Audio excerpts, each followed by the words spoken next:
दोस्तों ट्रेडिंग की दुनिया में हम लोग हमेशा कोशिश करते हैं कि नए नए चीज़ों को डिस्कवर किया जाए या फिर जो पुराने चीज़ है उसको कैसे बेहतर बनाया जाए। लेकिन इस चीज़ के अंदर भी एक चीज़ हमेशा रहता है कि कितना भी आप टेक्निकल एनालिसिस को जानो, उसको अपडेट करो, उसको मॉडर्नाइज करो, कितना भी करो, लेकिन वो उसके अंदर हमेशा एक ड्रॉबैक्स रह जाता है। और वो ड्रॉबैक्स ऐसे आते हैं कि आप उसका कोई सल्यूशन नहीं निकाल सकते हो। वो ड्रॉबैक्स जो आपके हाथ में नहीं है, ऐसा सिचुएशंस जो आप कंट्रोल नहीं कर सकते हो।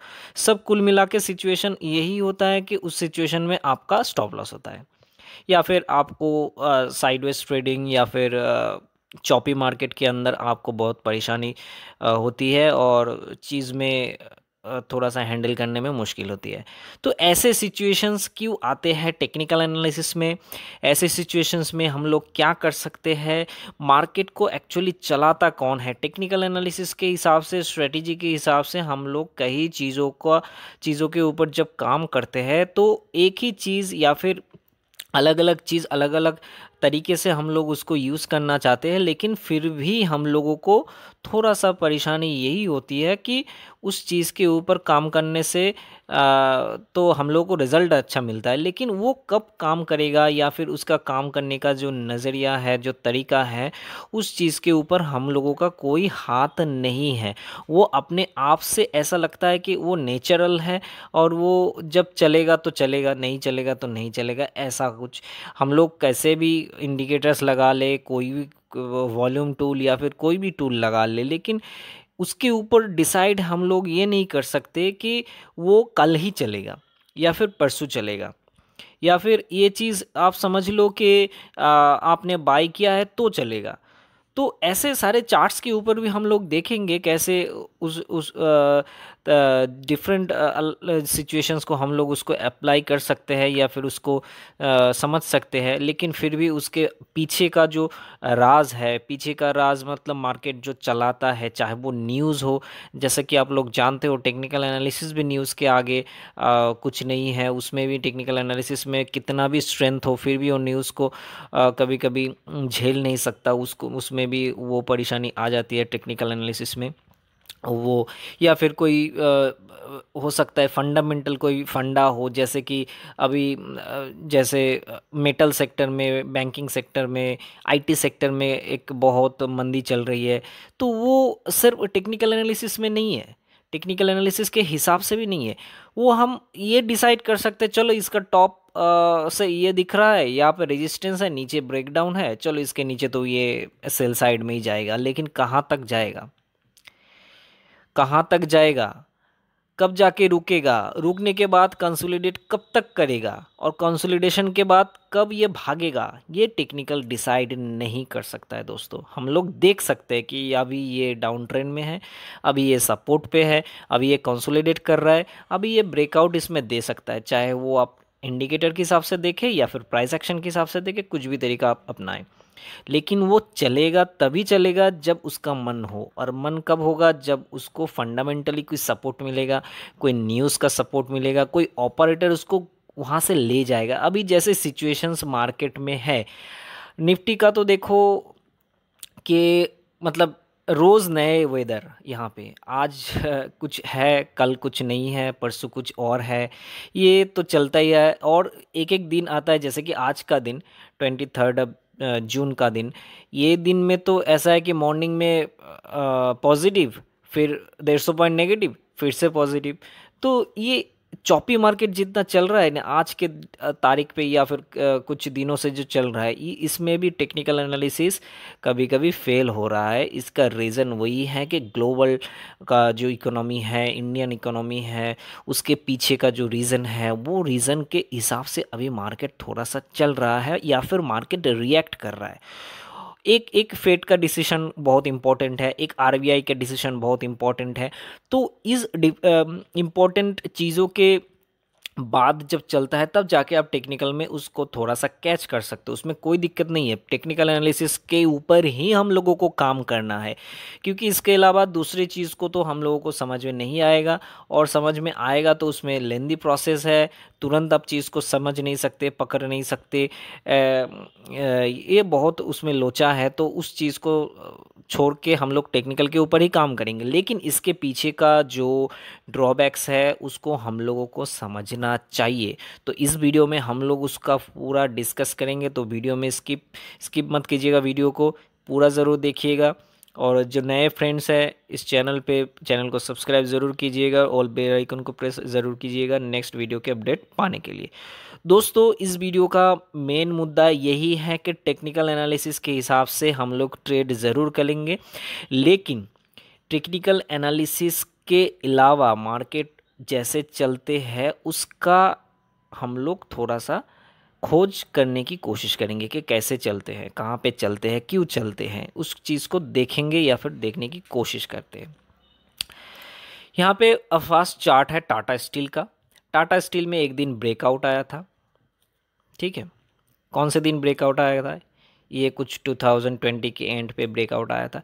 ये यहाँ पे एक लो लगाया, ये सपोर्ट एरिया है, ये ब्रेकआउट एरिया है, यहाँ पे इन बना है, 200 लाइन के ऊपर क्रॉसओवर हो रहा है, बहुत बढ़िया। आप इसके ऐसे ट्रेंड लाइन के हिसाब से इसका ब्रेकआउट मेज़र कर सकते, कुछ भी कर सकते। टेक्निकल के भाषा में इसमें ज़बरदस्त ब्रेकआउट है, लेकिन इसका ब्रेकआउट यहाँ से चलते चलते चलते 1500 तक पहुँच गया है, लगभग 500 से 1500, 3 गुना हो गया स्टॉक। तो ये 3 गुना जो हुआ है ये बुल रन के, जो 2021 में जो बुल रन आया था मार्केट में उसके दौरान हुआ है, और सभी स्टॉक्स में लगभग यही सिचुएशंस है, यही चार्ट आपको दिखेगा ऐसा दौड़ता हुआ। मेरा कहने का मतलब यही है कि यहाँ से जो भागेगा मार्केट, या फिर यहाँ से आप डिसाइड कर लो कोई भी हो कि इस पैटर्न के इस कंसोलिडेशन के बाद भागेगा मार्केट, ये टेक्निकल डिसाइड नहीं कर सकता। क्यों डिसाइड नहीं कर सकता?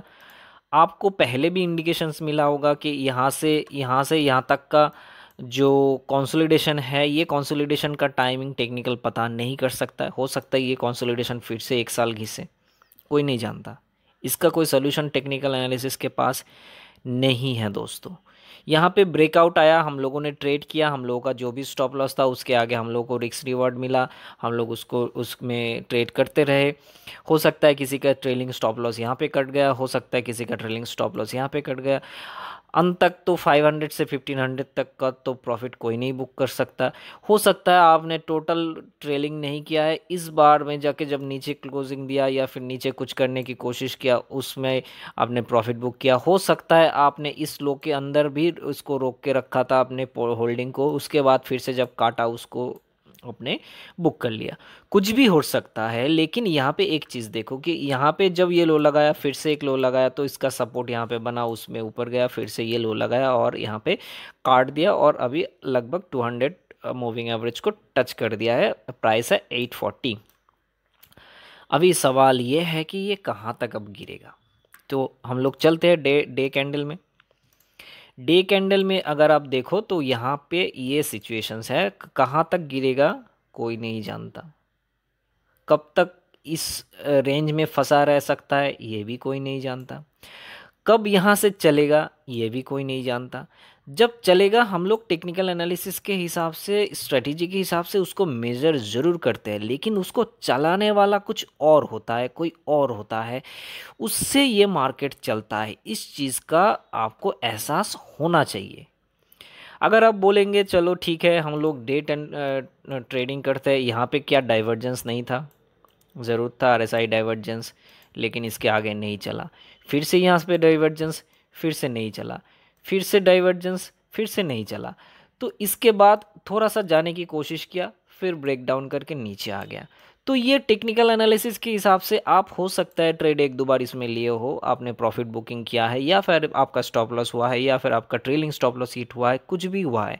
आपको एक मोटा मोटा यहाँ पे ये चीज़ पता चल गया, चलो मैं फंसा नहीं, या फिर मेरा ज़्यादा लॉस यहाँ पे नहीं हुआ। टेक्निकल आपको बचा लिया, ये हमेशा आपको बचाएगा, 100% बचाएगा।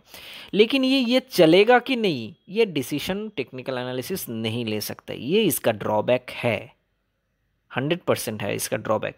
अभी ये न्यूज़ आ रहा है कि चाइना में वो हो रहा है, चाइना में मेटल का डिमांड है, ये है वो है, गवर्नमेंट टैक्सेस इंक्रीज़ कर रहा है बहुत, फलाना ढिमकाना ऐसा हो रहा है, उसके आगे ये चीज़ हो रहा है। तो वो तो हम लोग को टेक्निकल के हिसाब से देख रहा है कि BMW की स्ट्रैटेजी के हिसाब से दवा बना रहा है, यहाँ पे ब्रेक डाउन हो रहा है, सब कुछ ठीक है।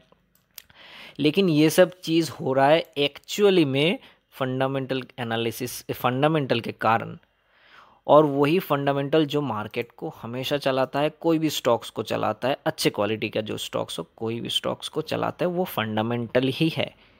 जैसे यहाँ पे 1500 से 500 से 1500 आया, वो फंडामेंटली ले आया। अभी ये कहाँ तक जाएगा, कितने देर तक रुकेगा, कहाँ से वो फिर से उठ के चला जाएगा, वो भी डिसाइड करेगा फंडामेंटल। टेक्निकल तो उसका एक लक्षण है, जैसे शेर अगर गांव में चले आते हैं तो उसका पैर का निशान देख के हम लोगों को पता चलता है यहाँ पे आया था, इधर इधर गया था, ऐसा ऐसा कुछ हम लोग कुछ प्रेडिक्ट करते हैं या फिर उसको ट्रैक करने की कोशिश करते हैं। लेकिन वो क्या करेगा वो तो शेर ही जानते हैं, है ना। तो वही चीज़ है मार्केट के अंदर। मैं उस पीछे की चीज़ के बारे में डिस्कस करना चाहता हूँ। नेक्स्ट चार्ट आप देख लो, ऑरो फार्मा की चार्ट। अभी तो जो फिलहाल का जो वेदर है, इस वेदर में आप कोई भी फार्मा स्टॉक्स उठा लो, उसमें करेक्शन जारी है, करेक्शन उसमें चल रहा है। और देखो दोस्तों, क्या इसमें डाइवर्जेंस नहीं था, लेकिन फिर भी स्टॉक नहीं चला, फिर नीचे आया। फिर यहाँ पे डाइवर्जेंस था, यहाँ पे भी स्टॉक नहीं चला, फिर नीचे आया। अभी भी डाइवर्जेंस है, लेकिन अभी भी नहीं चल रहा है।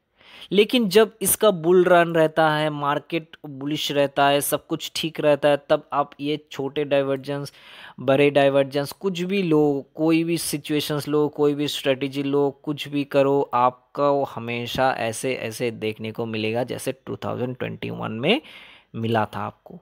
तो उस समय हरियाली का सीजन था, तो उस समय आपको मिला, अभी नहीं मिल रहा है।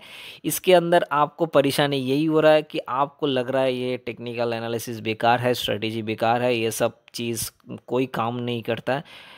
काम ज़रूर करता है, लेकिन उसको समझना ही चाहिए, उसको उसके पीछे का रीज़न समझना चाहिए, उसका ड्रॉबैक्स है, प्रॉज एंड कॉन्स जो कहते हैं हम लोग, उसको भी समझना चाहिए। मार्केट का जो मूड है, मार्केट का जो डायनेमिक्स है, इसके पहले भी एक वीडियो बनाया गया था मार्केट डायनेमिक्स करके, चाहे तो आप उसको भी देख सकते हो। मार्केट का भी एक डायनेमिक्स होता है, जैसे आज का मार्केट है, आज के इतना अनप्रेडिक्टेबल है कि किसी किसी भी दिन कुछ भी हो सकता है, निफ्टी का या फिर कोई भी स्टॉक्स का ऐसा चल रहा है।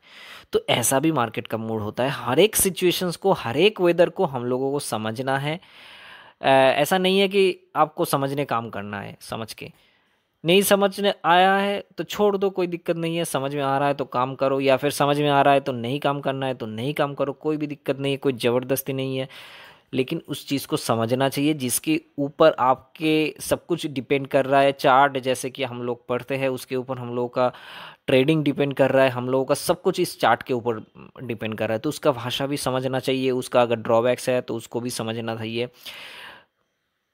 दोस्तों अभी देखो सन फार्मा, ऑरो फार्मा में डाउन ट्रेंड, आप कैडिला में खोल लो डाउन ट्रेंड, वाकट फार्मा में डाउन ट्रेंड, स्टार फार्मा में खोलो डाउन ट्रेंड, सब में डाउन ट्रेंड। अभी सन फार्मा देखो कहाँ पे खड़ा है, कहाँ पे था, लगभग 21 के स्टार्टिंग में ही हम लोग पकड़ते हैं, लगभग 500 के आसपास था, अभी 800 है। तो इसको अभी का जो सिचुएशन है, इसको करेक्शन करके ऐसे आना चाहिए था 500 के पास, क्यों नहीं आ रहा है।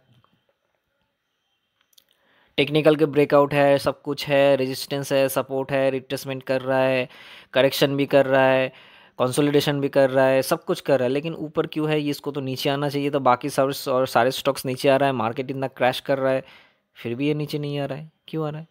और जब ये नीचे था तब मार्केट बहुत अच्छा चल रहा था, सब कुछ ठीक था, लेकिन ये नहीं चल रहा था।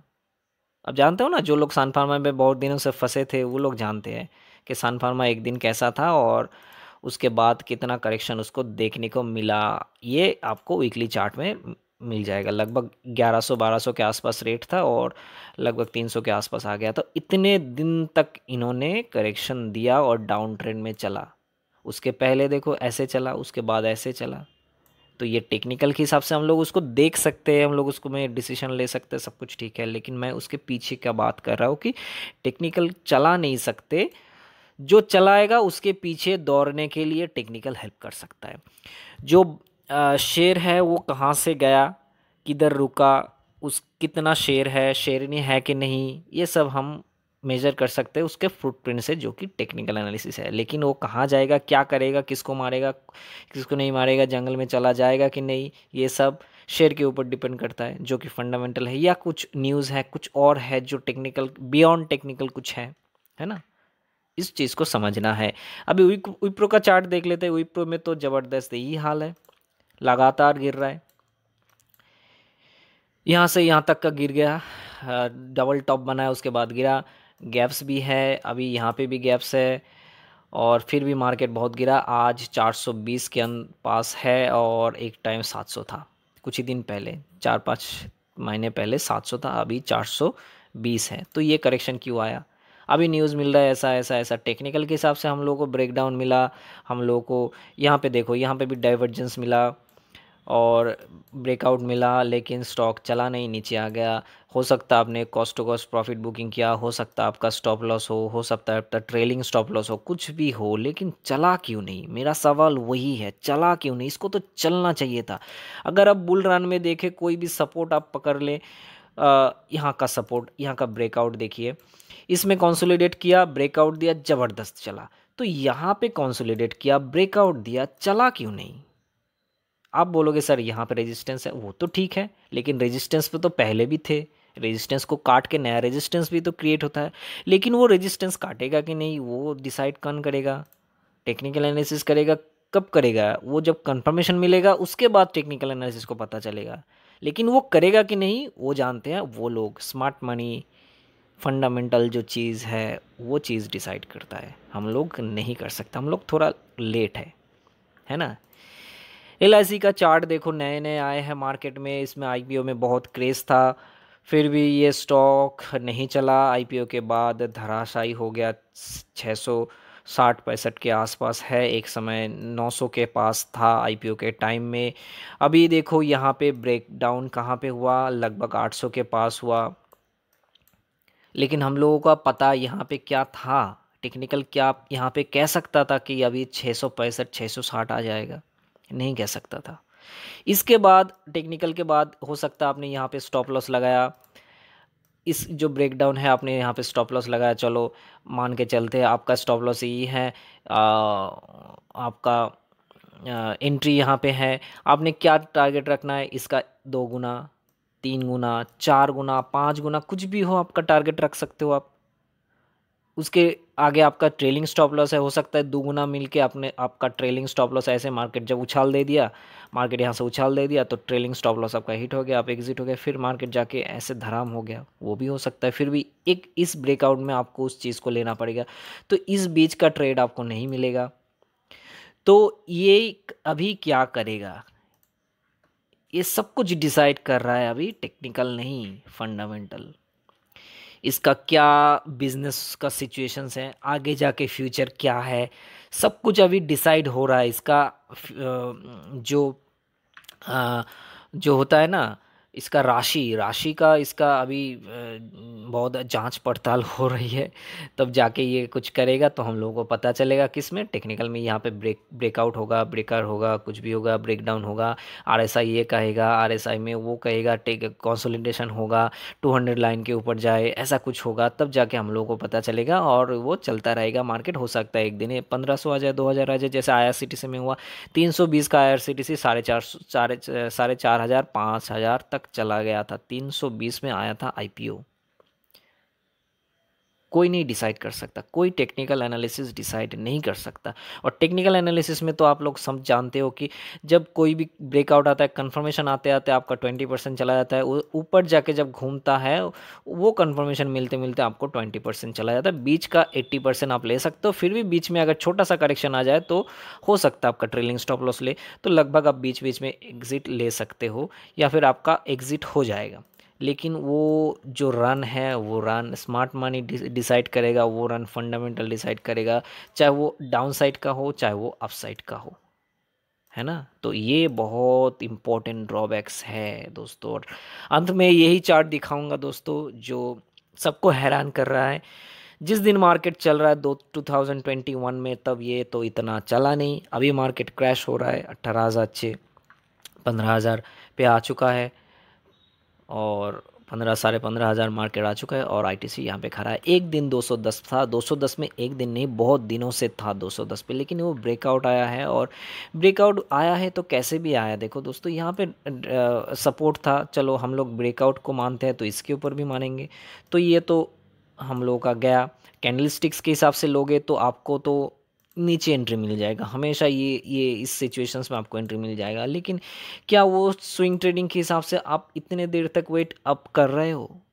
इन्वेस्टमेंट है का वो अलग बात है। लेकिन जैसे कि इसमें हम लोग 160 70 80 के पास से, कोरोना के टाइम के पास से हम लोग इन्वेस्टमेंट इसमें कर रहे हैं, अभी तक इसमें डटे हैं, कोई दिक्कत नहीं है।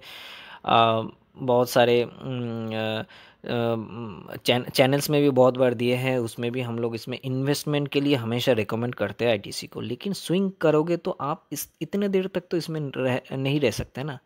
लेकिन देखो ये अभी तक ये चला, नीचे थोड़ा आया, फिर चला, फिर नीचे आया, अभी कंसोलिडेशन कर रहा है। अब इसमें क्या है, क्या डिसाइड करोगे आप कि क्यों यहाँ पे ये है? कौन डिसाइड कर रहा है? टेक्निकल कर रहा है क्या? तो ये टेक्निकल डिसाइड नहीं कर सकता। अभी ये क्रॉस करके 350 जाएगा, 400 जाएगा, ये डिसाइड कब होगा?